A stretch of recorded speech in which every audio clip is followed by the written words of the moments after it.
காவல்துறை நினச்சா எது வேணாலும் பண்ணலாம். மக்களுக்கு மாற்றுப்பாதை நீங்கள் சொல்கிற மாதிரி போக்குவரத்துக்கு இடையூறாக இருக்கா, சரி மாற்றுப்பாதை இந்த மாதிரி விஜயன் அவர்களோட பரப்புரை நடக்குது. ஸோ இது மாதிரி மாற்றுப்பாதையில் போங்க. அதாவது பார்க்க வரவங்க பார்க்கலாம், இல்லை நான் வேலைக்கு போனோம், இல்லை எனக்கு டைம் ஆகுதுன்னு ஸ்கிப் பண்ணி போகிறவங்க வேறு வழியில் போங்க. இதில் என்ன தவறு இருக்குது? இதை பண்ணலாம் இல்லையா? இது பண்ண மாட்டேன், நான் பர்மிஷனே கொடுக்க மாட்டேன்றது வந்து நியாயமா? அதுவும் தமிழக வெற்றி கழகத்துக்கு மட்டும் எப்போ பார்த்தாலும் இந்த ஒரு பிரச்சனையை ஏன் கொண்டு வராங்கன்னே தெரியும். மாநாடுக்கு பிரச்சனை பண்ணுறாங்க, பரந்தூர் விமான நிலைய போராட்டத்துக்கு போய் மக்களை பார்த்தாலும் பிரச்சனை பண்ணுறாங்க.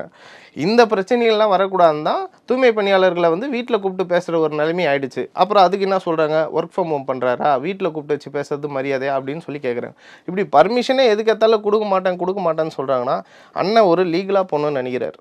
விஜயன் அவர்கள் சட்டத்தை மதிக்கிறதுனால தான் வந்து அவர் பர்மிஷன் போடுறார். இல்லை நீ பார்த்துக்கோ, நானும் வந்து நிற்கிறேன் களத்தில், நான் பார்த்துக்கலாம் அப்படின்னா அங்கே எவ்வளோ பெரிய கூட்டம் சேரும், அங்கே எவ்வளோ ஒரு பிரச்சனையாகும். அதையும் தாண்டி நீங்கள் விஜயண்ணா மேல் கையை வைத்தால் அது என்னென்ன பிரச்சனை நடக்கும்ன்றது இங்கே எல்லாருக்குமே தெரியும். யாரும் இங்கே சொல்லி புரிய வைக்கணும்னு அவசியம் கிடையாது.